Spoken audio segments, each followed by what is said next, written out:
Welcome to the Sunday worship service of the Unitarian Universalist Society of Schenectady. Today is a very sunny, remember the sun? There it is. Sunny Sunday, February 4th, 2024. I'm Robin Salvin. My pronouns are she and her. I'm serving as your worship associate today, along with Tom Comparin as your worship leader, while Reverend Lynn and Wendy have their Sunday off for the month of February. We are grateful for your presence today, whether on Zoom or in person. 2016, 2024. If he gets elected, I'm moving to Canada. I said that more than once back in 2016 when a dark shadow was rising over American politics. I, like most of us, had lived through other challenging political times. Although not old enough to face the draft, I remember the daily body counts of the Vietnam War and the congressional hearings of Watergate. I remember the start of the war on drugs, the war on the poor, the war on terror, and of course, tax breaks for the rich over and over again. But never had I suggested, even jokingly, that I might flee the country. But that darkness in 2016 seemed different, so debased, so openly cruel and racist, narcissistic and cynical. I knew that voters often overlooked politicians' personal flaws for support of favored policies, but so many of his supporters were not holding their noses when voting. No, they crowded eagerly to his rallies. The more debased he became, the louder and louder they cheered. I'll move to Canada. If my country could fall that far from its own majestic ideals, from grace itself, if so many could be taken in by such a charlatan, this was no longer a place for me. I'll move to Canada. It was said as a joke, wasn't it? A half joke. Did any of you have such thoughts? Speak them aloud? Was I whistling past the graveyard, using dark humor to shield myself from such an outlandish possibility? Canada? Who doesn't like Canada? Not much colder than upstate New York. National health insurance, far less gun violence. What's not to like? Eh? Still, I never even Googled immigration to Canada. I guess it was a joke, another expression of my disgust, dismay, shock. In the end, a mild expression at that. With time, I forgot that I had said it. I'll move to Canada. But lately, I have been reminded of the comment, perhaps now that election season is upon us once again. But now something about the comment, the joke, has begun to disturb me. A little mouse faintly nibbling at the corners of my intellect or my conscience. I hear her now. I was here Sunday, November 13th, 2016, the first Sunday after the election. I saw mirrored in many of your faces my own surprise, horror, numbness. Some of those faces were new here, first timers, souls seeking community, seeking emotional and spiritual shelter in an anxious moment. It was no time to be alone. This is where I came for community, for shelter, that week and the next and the next. Came here to my spiritual home, my faith, my right side up place in an upside down world. The shock turned to questioning for many of us. Hadn't we as a nation progressed past these kinds of horrors? Yes, we had seen those challenging political and cultural times, but we had also seen the women's rights movement, the civil rights movement, anti-war protests, the rise of environmentalism, the victory of marriage equality. Surely progress had been made. We had elected an African American president. Surely progress had been made. What had gone wrong? Why our surprise? What had we missed? Moving to Canada. Was the half joke a reminder that I had been caught off guard? Was my inattention some kind of failure? Was that what bothered me? What had gone wrong? What could we do? What should we do locally, nationally, politically, emotionally, spiritually? So many questions. Over the following months and years, many of us boarded buses to Washington or took to local streets to protest, to be seen and heard. We wrote letters, signed petitions, and mobilized. And we came here. We came here to attempt to make sense of it all. We turned to our faith and our ministers and to each other to weave the threads back together into some semblance of wholeness. Together, we challenged ourselves to more deeply examine the forces outside our walls: racism, xenophobia, greed, forces ascendant, forces threatening our UU values, forces wishing to erase the very identities of some members of our community. We met in circles, large and small, to question, to talk, to share. We worshiped together to center ourselves, our ministers steering us towards justice and compassion, shunning the temptations of anger and hate. We watched videos, we read and discussed books, we faced many of our nation's sins and our own. More than once, we cried together. Many of us were eager, perhaps overeager, to get out there and fix what was broken. Some of us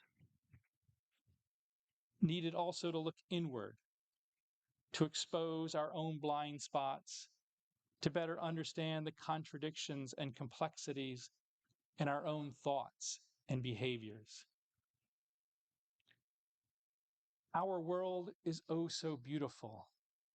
We seek the warmth of love, the light of justice. Our world is so fractured.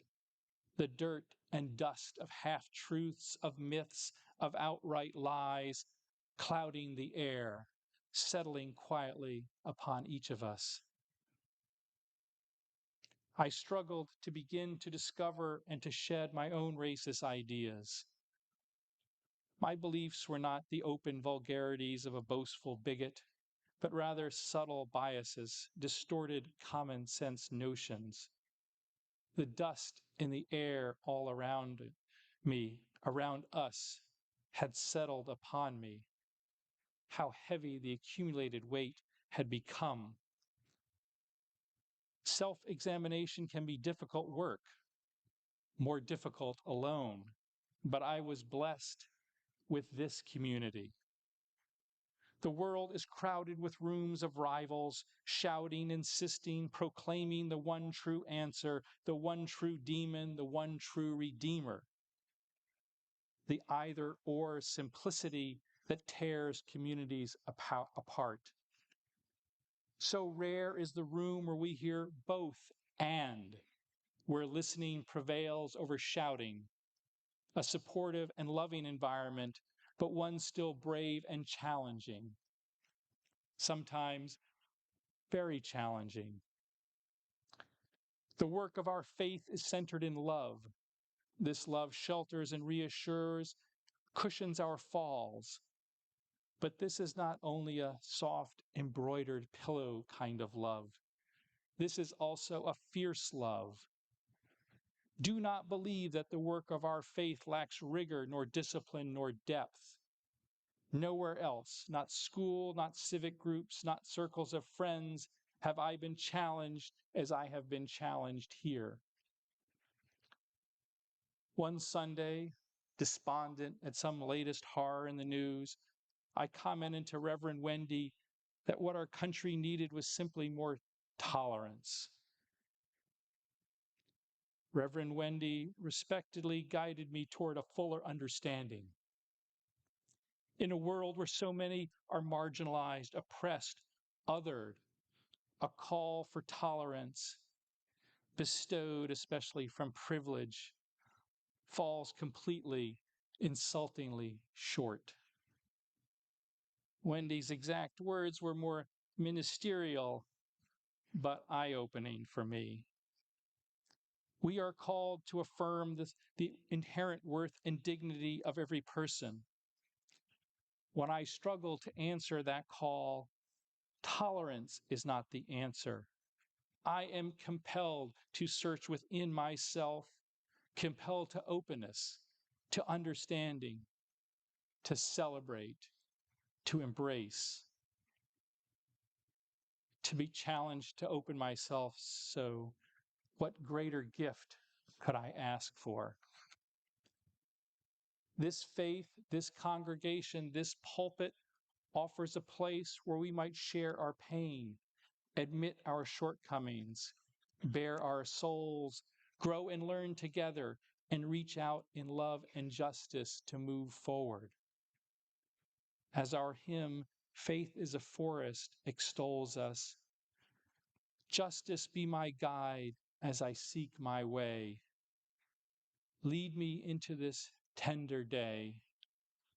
Speak through me in all I say and do. But what of the election of 2016?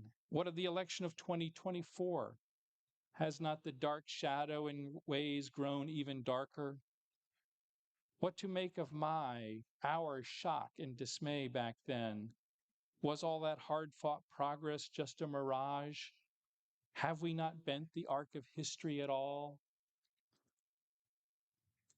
I find that I need to go back in time a bit to answer that for myself. How far? 1619 would be a good starting point, or 1776, perhaps 1865. Okay, that might take too long. Let me jump back to 1965, a time of social upheaval and change, and the year I started elementary school in the state of Virginia, where change was coming slowly. Interracial marriage was illegal in Virginia. Bible was still being taught in my public school. Virginia history was taught in 4th grade, 7th grade, and 10th grade. Virginia, the mother of presidents. 8 U.S. presidents were born in Virginia, the most of any state. Virginia is very proud of its history. The first 7 of those presidents were enslavers. We didn't focus much on that in class. The 8th, Woodrow Wilson, was, I learned only a few years ago, horribly racist. Elizabeth Spires, writing recently in the New York Times, noted, many Republican politicians like to couch American history as an uninterrupted parade of greatness and righteousness, without mention of the atrocities we committed along the way. They regard that perspective as a kind of patriotic optimism. This describes my public school education in Virginia and in New Jersey, where I moved at age 15. America Today, the pinnacle of all human effort. That could have been the subtitle of any of my history textbooks. I can't comment on today's textbooks, but this distorted message still permeates our media and culture in countless ways. Yes, we now occasionally acknowledge some of our wrongs, but often only to serve the same mythology machine. Yes, sometimes America strays from the righteous path, 2 steps forward, 1 step back, but heroes always right the course. Rosa Parks sat on a bus, Dr. King had a dream, Barack Obama became president, racism is banished.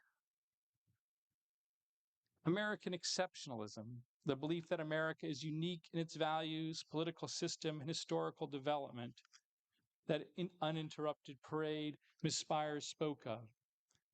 This parade, this grand myth, demands acceptance of a distorted vision of progress. demands acceptance of a distorted vision of progress, a vision that says, in the end, only the forces of good are making progress. 2 steps forward, 1 step back, perhaps, but still moving forward. This distortion blinds us to a more complicated truth, a truth I began to see here with many of you as we studied the work of African American scholars. Take civil rights, for instance. The movement has pushed 2 steps forwards, and more, many, many more. But the racists have also made progress. Columnist Charles Blow, writing just this week, decries the current, quote, dismantling of affirmative action, governmental attacks on the teaching of Black history, and the full court press on the political right to get rid of diversity, equity, and inclusion initiatives, unquote. As Malcolm X said, racism is like a Cadillac. They bring out a new model every year. We see the same with sexism, ableism, transphobia, on and on.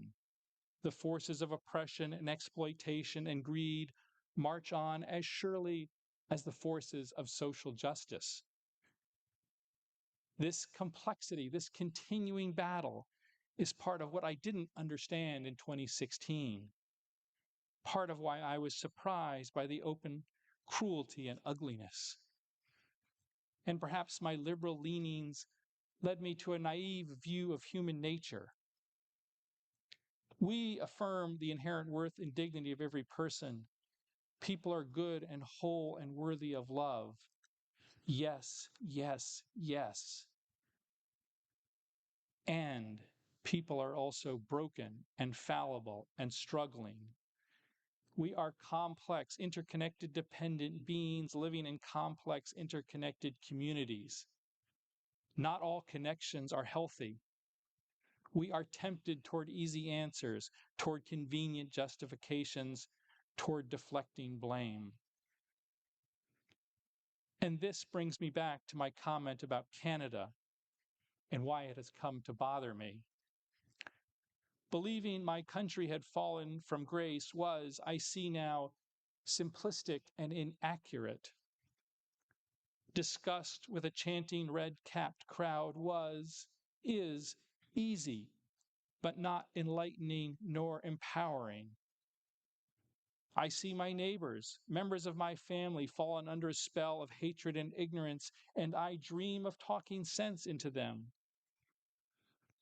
But again, I have learned from our Black scholars, from the work we have done here, that racism doesn't come from ignorance and hate. Racism, like so much injustice, is part of a system of oppression and exploitation. The ignorance and hate grow from a world of lies spun to justify the oppression. And these lies are not created in the red-capped mob, nor most effectively spread from there. These lies are funded and crafted and disseminated, often by rich, educated, powerful people. And this is not new. Through the centuries of chattel slavery, the justifiers were not illiterate farmers or settlers. Slavery was justified and defended by politicians and clergy, by writers, philosophers, and scientists. Today, we see the same from consultants and strategists, lawyers, journalists, and foundation fellows, often funded by corporate endowed nonprofits or shadowy super PACs, essentially dedicated to preserving their wealth and privilege within a traditionalist white supremacy culture. The tyrant sanctifies, even glorifies these crafted lies. The mob is seduced and comforted. You are fine people, they are told. It is okay to embrace the hatred.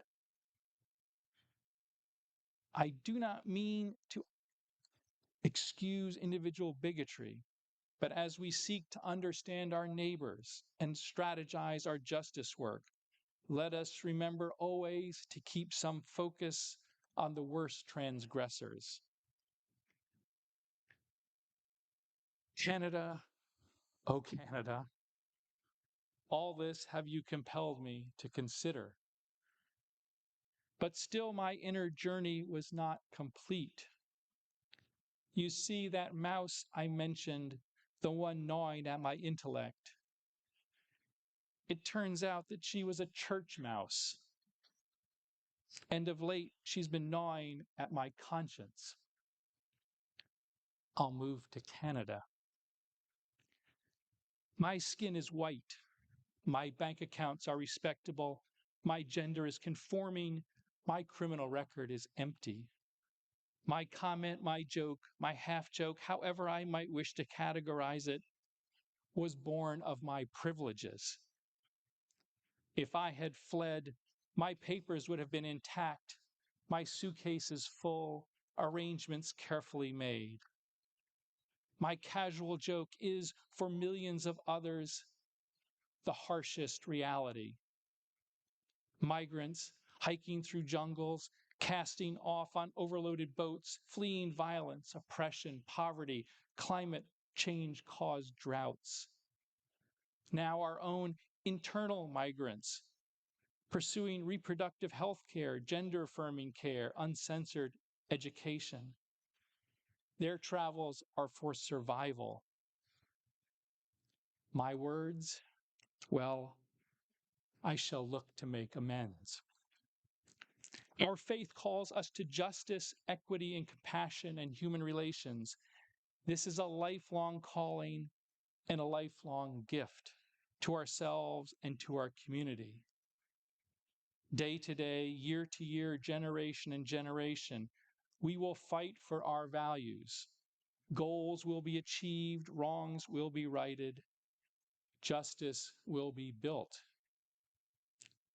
But let us not be blinded by the myth of exceptionalism, nor the false prophet of uncontested progress. In this election season, I will make no jokes about moving to Canada or anywhere else. I will remain here to fight for our values, to support those who need help. I will respect those compelled to flee, and I will acknowledge their immense courage. So am I called by my faith. I am grateful, so grateful for this congregation, for Unitarian Universalism. We are blessed to have a place that challenges us to grow, that shelters us, and calls us to justice. Election season is upon us. Let us commit to building a more just world, brick by brick, blessing by blessing, again and again. Amen, and blessed be.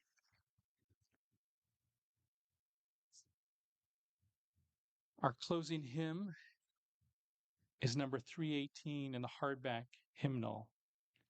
Let us rise in body and or in spirit to sing, "We Would Be One."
Thank you to the tech deck and all volunteers this morning.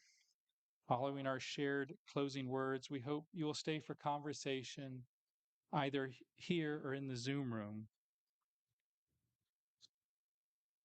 As we face anxious days ahead, let us remember that our house of faith can help us see injustice more clearly, can help us understand our inequitable world more deeply, that it can organize us, beckon us in, and call us out. This is our right side up place. May it guide us as we seek our way. May it speak through us in all we do and say. Amen and blessed be.